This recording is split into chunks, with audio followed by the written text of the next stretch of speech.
समय के साथ नहीं होना उदास। आओ सुनते हैं शिवचिल्ली की कहानी। तो फिर क्या, बने रहो वीडियो के साथ। हमारे प्यारे बच्चों, शिवचिल्ली राम नाम से यह मत समझ लेना कि मैं त्रेतायुगी राजा दशरथ के पुत्र राम की कहानी सुनाऊंगा। शिवचिल्ली एक ऐसा नाम है जो प्राचीन काल में साथियों और मित्रों में हुआ करता था। तो सभी हमारे भाई दोस्तों, सुनो कहानी को। हमारे भारत देश में बिहार राज्य में एक तहसील है, उसका नाम साहिबगंज है। इस जिले में राजमहल थाना क्षेत्र में रेलवे मुदली हाट के निकट हरचंद्रपुर नाम का एक बहुत पुराना गांव है।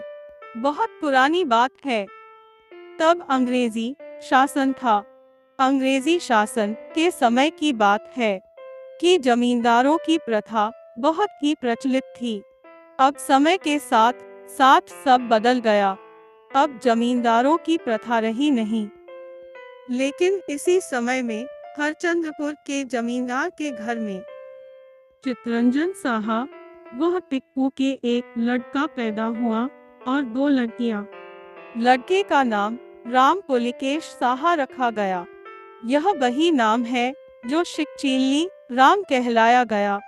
बाल्यकाल में तो टिंकू साहा को पता नहीं चला कि उनका पुत्र सुपुत्र होगा या कुपुत्र।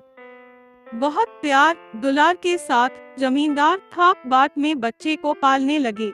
लोग समय की आंधी में भले ही निर्धन हो जाए, लेकिन जो खानदानी होता है उसका खर्चा और वहबार खानदानी ही होगा। यही स्थिति टिक्कू साहा के साथ भी था। माता पिता के जीवन काल में टिंकू ने जो सुख भोगा, वह सुख अब इनके युवा काल में नहीं रहा। फिर भी जब राम पढ़ने लिखने लायक हुए तो उनका नाम स्कूल में लिखवाया गया।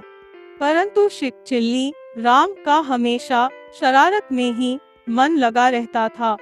एक दिन स्कूल में, सचमुच बताओ दिनेश की कॉपी किसने फाड़ी है? मास्टर साहब ने गुस्से से बोला और डांटा। सभी बच्चे लोग खड़े हो जाओ। और सभी बच्चे खड़े थे। जिसने कॉपी के पन्ने फाड़े थे वह तो पुरानी अलमारी के पीछे छिपा था। एक एक करके सभी बच्चों से पूछा, सही सही बताओ, नहीं बताओगे तो सभी बच्चों को धूप में लिटा दूंगा।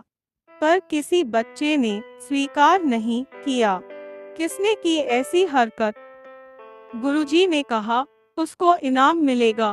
तुरंत एक लड़के ने उठकर कहा, गुरुजी, राम ने दिनेश की कॉपी के पन्ने निकाले थे, पर राम तो स्कूल आया ही नहीं था। गुरुजी ने चारों तरफ अपनी नजर दौड़ाकर देखा। सभी लड़कों और लड़कियों के भी आगे पीछे देखा और इधर उधर भी देखा, पर कहीं नहीं था। बच्चे बोले, वह भाग गया गुरुजी। ठीक है बच्चों, आज बैठो, कल तो आएगा, फिर पूछूंगा। गुरुजी ने बालक दिनेश को खुश किया। इधर राम अपने शरीर को छिपाए हुए अलमारी के पीछे छिपकली की भांति बैठा हुआ था। शनिवार का दिन और सुबह का समय था। जब वह छुट्टी की घंटी बजी तो अध्यापकों के निकलते ही अलमारी के पीछे से निकलकर वह भागा। सभी बच्चों ने चिल्लाकर कहा, गुरुजी देखिए, राम तो भाग गया। वह अलमारी के पीछे छिपा बैठा था। कोई बात नहीं, आज भाग जाने दो, कल उसको तमाशा दिखाते हैं। कल तो आएगा। तुम सभी बच्चों अपने अपने घर पर जाओ। रास्ते में लड़ाई झगड़ा मत करना, गुरुजी ने समझाया। राम जब अपने घर पहुंचा तो उसके कपड़े खून से भीगे हुए थे, जैसे कि होली के रंगों से कपड़े रंगीन हो गए हो। शिवचिल्ली राम कभी अपने घर का छप्पर उजाड़ डालता तो कभी अपने घर के चावल बेच देता। टिंकू अपने घर में बैठा शिवचिल्ली राम के बारे में सोच ही रहा था कि शिवचिल्ली राम को देखकर बोला, अरे भाई, यहाँ क्या हो गया कि प्राण निकल गए हो? एक ही बेटा था, माँ भी दौड़कर आई। माँ बंगाली भाषा से बोली। पिता ने डांटा, फिर मरहम पट्टी भी कर दी। कई दिनों से स्कूल ना आते देखकर मास्टर साहब ने टिंकू से पूछा, राम नहीं आता है, क्या बात है टिंकू? क्या बोला गुरुजी? हम खुद बालकों को लेकर परेशान हूँ, घर पर भी नहीं पढ़ता हूँ। स्कूल के नाम पर कहता है कि मास्टर साहब हमें बहुत ही मारते हैं। भुटका पंडित जी हमें खूब मारते हैं। नहीं नहीं, ऐसी कोई बात नहीं है। एक दिन दिनेश की कॉपी से कुछ पन्ने निकाल कर फाड़ लिए थे। उसी डर के कारण वह अलमारी के पीछे छिप गया था। छुट्टी होने के बाद निकल कर भाग गया और भागते समय वहां गिर गया। अब क्या करा जाए? गुरुजी ने कहा, समझा बुझाकर इसको स्कूल भेजिए। अब हम इसको नहीं मारेंगे। गुरुजी इतना सब कहकर चले गए। 15 दिनों के बाद राम स्कूल आया। राम कभी 2 दिन या 4 दिन में स्कूल आता, तो कभी राम पड़ोस के बच्चों के साथ नदी में बांस सहारे मछली मारता। गुरुजी ने बहुत समझाया और डांटा, पर शेख-चिल्ली ने गुरुजी की बात नहीं मानी। तंग आकर शेख-चिल्ली को उसके मामा के गांव वह घर भेज दिया, ताकि वह शेख-चिल्ली पढ़ लिख सके। लेकिन शेख-चिल्ली अपने मामा के घर बदला नहीं और अपने दोस्त अशोक के साथ ताज, जुआ, तंबाकू, सिगरेट, शराब पीना सीख लिया। कम उम्र की अवस्था में सारे गलत काम सीख लिए। शेख चिल्ली राम की जे खूबी थी, कोई बड़ा हो या फिर छोटा हो, सभी से तालमेल और दोस्ती बना लेता था। अब शेख चिल्ली आवारा लड़कों के साथ शराब पीने लगा।